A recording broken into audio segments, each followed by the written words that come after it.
Cuán firme cimiento se ha dado a la fe. A través de la Biblia, un análisis de la Biblia libro por libro que le ayudará a crecer espiritualmente. Estos estudios fueron diseñados por el Dr. J. Vernon McGee. Acompáñenos en este fascinante recorrido a través de la Biblia. La palabra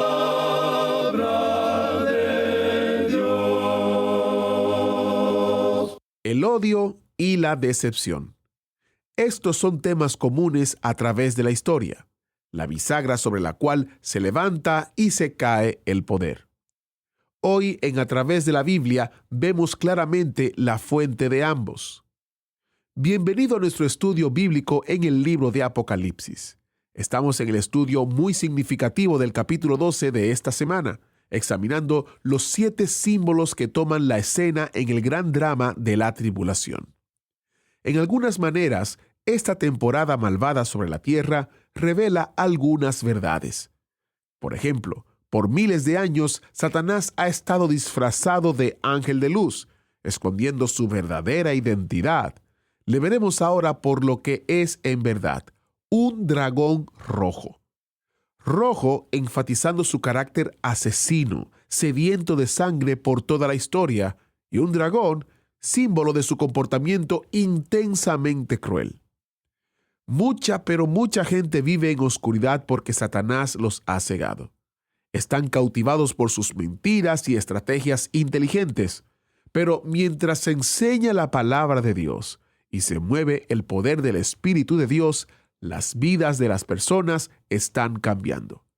Leemos cartas de esto todo el tiempo. Muchas personas dan testimonio diciendo en esencia lo que dice Efesios capítulo 5.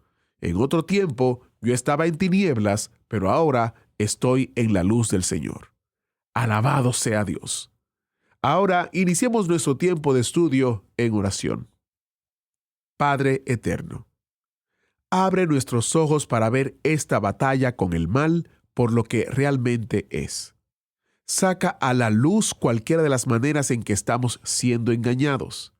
Déjanos ver las verdades de tu obra en nuestras vidas y en este mundo. Por la gloria de Jesús y en su nombre oramos. Amén. Y ahora, abra su Biblia o encienda su Biblia en Apocalipsis capítulo 12, versículo 6, porque iniciamos nuestro recorrido bíblico de hoy con las enseñanzas del Dr. McGee en la voz de nuestro maestro Samuel Montoya. Continuamos hoy nuestro viaje por el libro de Apocalipsis y volvemos al capítulo 12 y vamos a continuar nuestro estudio a partir del versículo 5. Leamos los versículos 5 y 6 que dicen: Y ella dio a luz un hijo varón que regirá con vara de hierro a todas las naciones, y su hijo fue arrebatado para Dios y para su trono. Y la mujer huyó al desierto, donde tiene lugar preparado por Dios, para que allí la sustenten por 1260 días. Con este capítulo 12 de Apocalipsis hemos comenzado una nueva sección en este libro. Aquí se nos presentan en esta sección 7 personajes durante el período de la Gran Tribulación. Debemos establecer nuestro campo aquí y darnos cuenta del terreno que pisamos. Estamos en el período de la Gran Tribulación, es decir, lo estamos estudiando.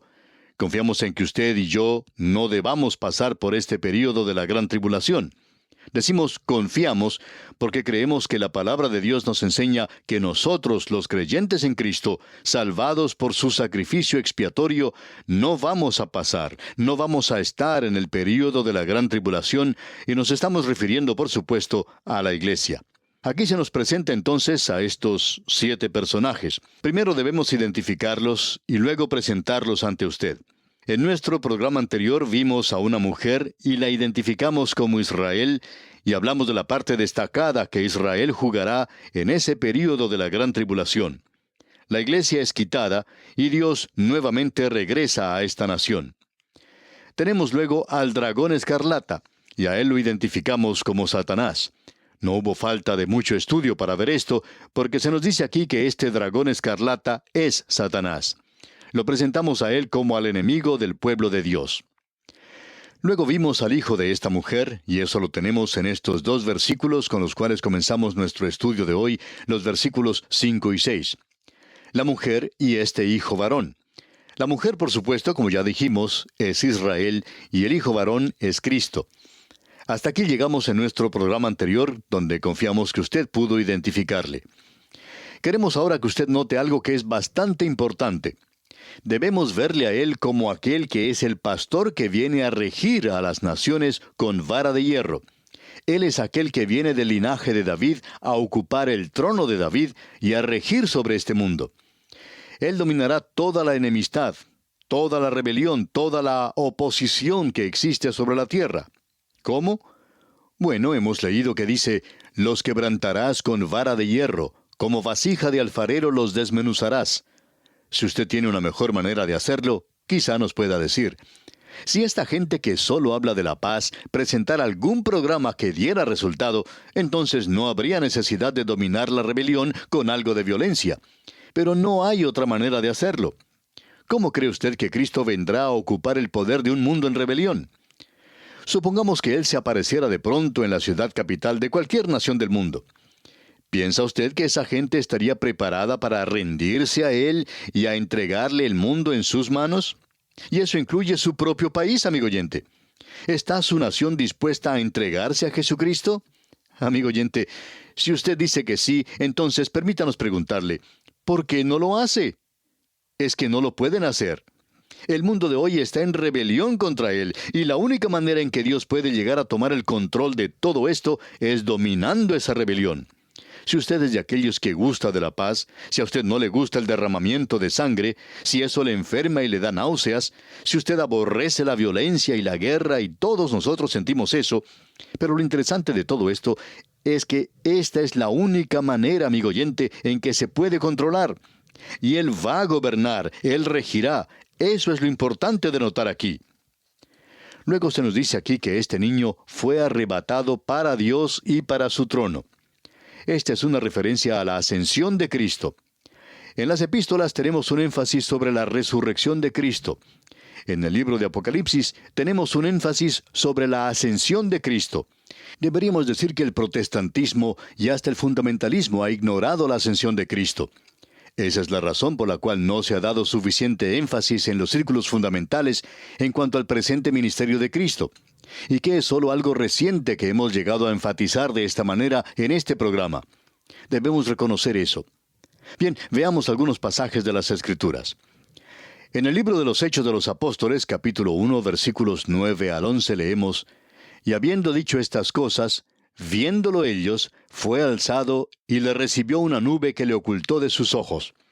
Y estando ellos con los ojos puestos en el cielo, entre tanto que él se iba, he aquí se pusieron junto a ellos 2 varones con vestiduras blancas, los cuales también les dijeron, varones Galileos, ¿por qué estáis mirando al cielo?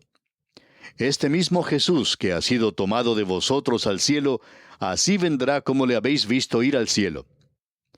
Esta es una referencia a la ascensión de Cristo.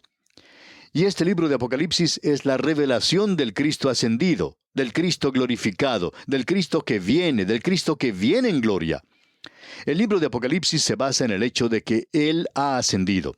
Él es aquel que ha estado abriendo los sellos que han dado oportunidad a que se desarrolle todo esto desde entonces. Y por cierto que tiene mucho que ver en esta sección en particular. En la epístola a los Hebreos, capítulo 12, versículo 12, nos dice, «Puestos los ojos en Jesús, el autor y consumador de la fe, el cual por el gozo puesto delante de él sufrió la cruz, menospreciando el oprobio, y se sentó a la diestra del trono de Dios». Si usted piensa, amigo oyente, que esto quiere decir que Él va a estar sentado sin hacer nada, y esa es la impresión que muchos se han llevado, es porque no conocen la revelación. Él no está sentado sin hacer nada. Él está haciendo bastante, porque a causa de la ascensión al cielo, Él tiene un ministerio presente para con la iglesia hoy. Usted ha notado que aquí dice en Apocalipsis que ella dio a luz a un hijo varón. Creemos que esto establece claramente la identidad de la mujer. Israel es claramente aquella nación de la cual vino Cristo. La iglesia vino de Él, pero Él, según la carne, vino de Israel. Veamos lo que nos dice el apóstol Pablo en su epístola a los Romanos capítulo 9, versículos 4 y 5. Dice, que son israelitas, de los cuales son la adopción, la gloria, el pacto, la promulgación de la ley, el culto y las promesas, de quienes son los patriarcas y de los cuales, según la carne, vino Cristo, el cual es Dios sobre todas las cosas, bendito por los siglos. Amén. Eso es lo que nos dice el apóstol Pablo en su epístola a los Romanos. Y en su epístola a los Gálatas, capítulo 4, versículos 4 y 5, leemos: Pero cuando vino el cumplimiento del tiempo, Dios envió a su Hijo, nacido de mujer y nacido bajo la ley, para que redimiese a los que estaban bajo la ley, a fin de que recibiésemos la adopción de hijos. ¿A qué ley se refiere? A la ley de Moisés. ¿Quiénes tenían la ley de Moisés? La tenía Israel, nacido bajo la ley. ¿Por qué? Porque él era un israelita. El versículo 5 que leímos decía: para que redimiese a los que estaban bajo la ley, a fin de que recibiésemos la adopción de hijos.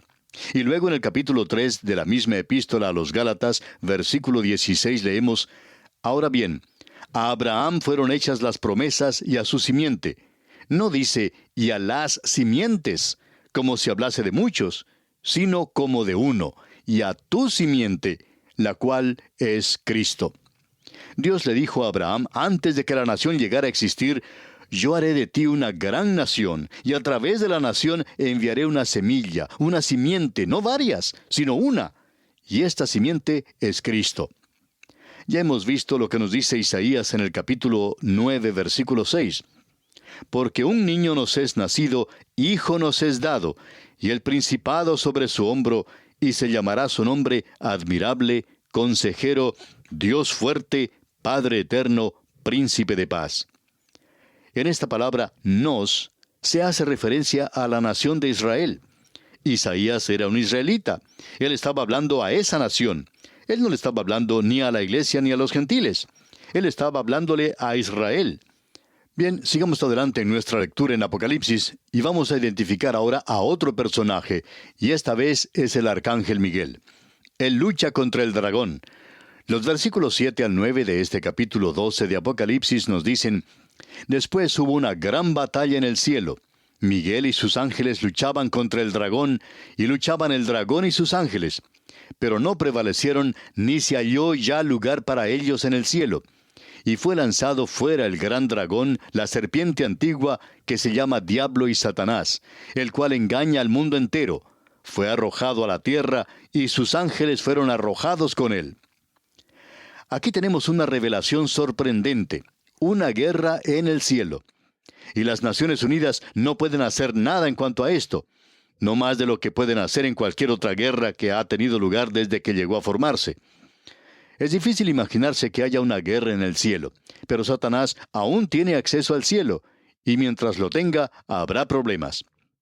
Se nos dice allá en el libro de Job que Satanás se presentaba ante Dios junto con los hijos de Dios. Él aparentemente tenía el mismo derecho que ellos tenían. Él fue la criatura más elevada que fuera creada. Y usted recordará que estudiamos esto en el capítulo 3 de Zacarías, los primeros 7 versículos. Los versículos 1 y 2 del capítulo 3 de Zacarías nos dicen: Me mostró al sumo sacerdote Josué, el cual estaba delante del ángel de Jehová, y Satanás estaba a su mano derecha para acusarle.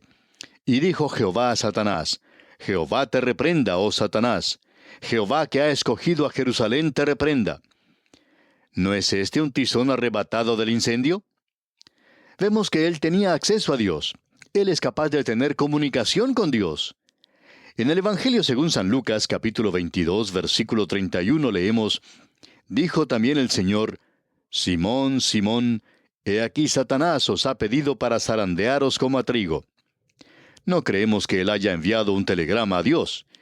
Tampoco creemos que le haya llamado por teléfono.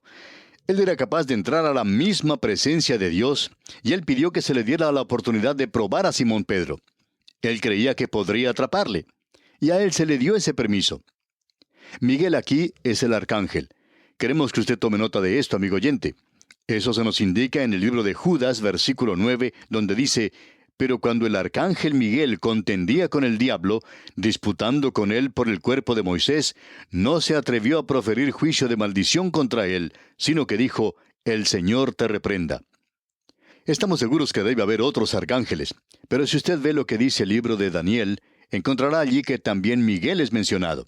Y vamos a ver lo que dice este libro de Daniel, porque el arcángel Miguel tiene un ministerio muy particular con la nación de Israel. En primer lugar, veamos lo que nos dice el capítulo 10, versículo 13 de Daniel.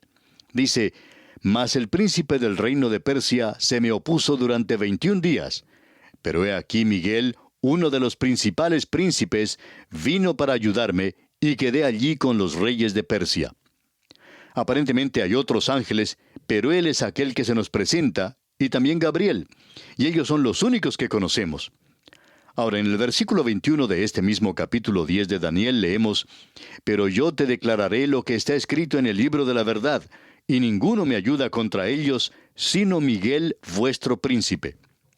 Él está hablando con Daniel, y esto se refiere al pueblo de Daniel, la nación de Israel. Daniel presenta esto claramente en el primer versículo del capítulo 12, donde dice: «En aquel tiempo se levantará Miguel, el gran príncipe que está de parte de los hijos de su pueblo, y será tiempo de angustia, cual nunca fue desde que hubo gente hasta entonces, pero en aquel tiempo será libertado su pueblo, todos los que se hallen escritos en el libro». Se nos dice que en aquel entonces será un tiempo de angustia. Ese tiempo es la gran tribulación de la que estamos hablando aquí. Y Miguel actúa nuevamente y expulsa a Satanás del cielo. ¿Por qué? Porque sucede que él es el príncipe que cuida de la nación de Israel.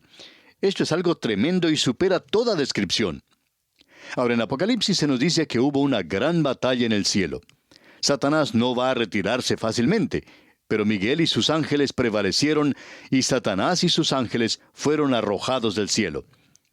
El Señor Jesús se refirió a esto en un versículo que mencionamos el otro día en el Evangelio según San Lucas, capítulo 10, versículo 18, donde dice: «Y les dijo: yo veía a Satanás caer del cielo como un rayo». Bueno, no hay forma de equivocarnos en cuanto a esta criatura que es llamada el gran dragón. Está señalado con lujo de detalles. Aquí se nos presentan sus huellas digitales. Y como Dios sabía que gran cantidad de los predicadores de este siglo enseñarían que Él no existe, el Señor nos lo presenta aquí de tal manera que uno no puede evitar el darse cuenta. Si su enemigo puede hacer que usted piense que no existe, pues tendrá una gran ventaja sobre usted y podrá atacarle de tal manera que provocará una caída suya. Por tanto, Satanás hoy ha actuado de una manera nueva contra esta generación. ¿Por qué? Por la sencilla razón de que esta generación no cree en su existencia. Estamos ahora recibiendo una sobredosis de él. Satanás es presentado como una cosa misteriosa y extraña. Por cierto que no es una criatura fea y terrible de ninguna manera. Él es un ángel de luz. Notemos ahora cómo se lo identifica aquí. Él es llamado la serpiente antigua. Y eso nos lleva otra vez al jardín del Edén. El Señor dijo que él era un homicida desde el principio. Y estas palabras antigua y principio son similares, según el Dr. Vincent. Él es esa serpiente antigua, aquel que estuvo al principio en el jardín del Edén. Y él es llamado Satanás. Y la palabra diablo proviene de la palabra griega diabolos, que significa calumniador o acusador. En el versículo 10 de este capítulo 12 de Apocalipsis, se le llama el acusador de nuestros hermanos. Esa es la razón por la cual los creyentes necesitan hoy un abogado con el Padre. Usted y yo tenemos un enemigo hoy que no solo nos está causando problemas aquí en la tierra, sino que es un enemigo que le sorprendería a usted saber lo que dice de nosotros en el cielo. Y no hay nada que usted y yo digamos o pensemos que Él no le dé vueltas y lo presente de una manera en contra nuestra en el cielo. Pero Dios ya sabe en cuanto a esto, y a mí me gusta ganarle a Él y confesarlo antes de que Satanás pueda presentarse allí y hacer una acusación. El Señor Jesucristo es nuestro abogado. En la primera epístola del apóstol Juan, capítulo 2, versículo 1, se nos dice: «Hijitos míos, estas cosas os escribo para que no pequéis. Y si alguno hubiere pecado, abogado tenemos para con el Padre, a Jesucristo el justo». Gracias a Dios que tenemos un abogado para con el Padre, Jesucristo el justo. Él está allí para defendernos. Y Él ha estado muy ocupado desde que yo he entrado a este mundo. Y me imagino que Él ha estado muy ocupado con usted también, amigo oyente. No piense usted que Él está allí sentado sin hacer nada. Él es nuestro abogado. ¿Por qué? Porque Satanás es quien nos está acusando, nos está dando un mal nombre. Él es el engañador desde el principio y allí es donde tienen comienzo las mentiras. Amigo oyente, hay muchos chismes que salen hoy de las iglesias. ¿Dónde se originan? En la misma boca del infierno, amigo oyente, y ese debería ser el último lugar de donde procedieran las cosas que se mencionan hoy en la iglesia. Ahora notemos que él también es llamado Satanás. Esto significa adversario. Y él es el terrible adversario de Dios y de todo aquel que es hijo de Dios. Y se nos dice, sed sobrios y velad, porque vuestro adversario el diablo, como león rugiente, anda alrededor buscando a quien devorar. Así nos lo dice el apóstol Pedro en su primera epístola, capítulo 5 y versículo 8. Debemos reconocer que él es nuestro enemigo. Eso no quiere decir que tenemos que irnos del otro lado y pasar mucho tiempo considerando a Satanás y a los demonios. Ya hay demasiado de esto. Solo necesitamos reconocerlos, y hay una manifestación hoy, nueva, renovada, que no existía hace una generación, pero que es cierta hoy. Mantengamos nuestra vista puesta en el Señor Jesucristo, porque ese es el lugar de donde proviene la salvación. Él está allí para ayudarle, amigo oyente. Ahora aquí se nos dice que Satanás engaña al mundo entero. Satanás durante la gran tribulación podrá engañar totalmente a los hombres, pero hoy solo lo puede hacer parcialmente. Y Satanás engaña al hombre en cuanto a Dios y en cuanto a la palabra de Dios. Él hizo que Eva no confiara en Dios. ¿Con qué Dios os ha dicho, no comáis de todo árbol del huerto? Es imposible confiar en Él, ¿no es cierto? Ese era el pensamiento. Ahora Satanás también engaña al hombre en cuanto al hombre. Él hace que el hombre aparezca mejor de lo que es, aunque en realidad Satanás nos desprecia. Y sin embargo, Él nos ensalza. Nosotros podemos llegar a ser dioses. ¿Y cuán maravilloso podría ser eso? Y luego Satanás engaña al hombre en cuanto al mundo, a la carne y al diablo. Amigo oyente, cuando usted y yo lleguemos a creer que somos lo suficientemente fuertes como para vencer al mundo, la carne y al diablo, nosotros no somos en realidad lo suficientemente grandes como para vencer a ninguno de ellos. El mundo es demasiado grande para nosotros, y por cierto que puede apartarle a uno de Dios. Y Satanás engaña al mundo en cuanto al Evangelio. A él no le preocupa que los hombres vayan a la iglesia, o aunque se unan a una docena de iglesias. Pero no quiere que ellos sean salvos, esa es la clave. El apóstol Pablo, en su segunda epístola a los Corintios, capítulo 4, versículo 4, dice, en los cuales el Dios de este siglo cegó el entendimiento de los incrédulos para que no les resplandezca la luz del Evangelio de la gloria de Cristo, el cual es la imagen de Dios.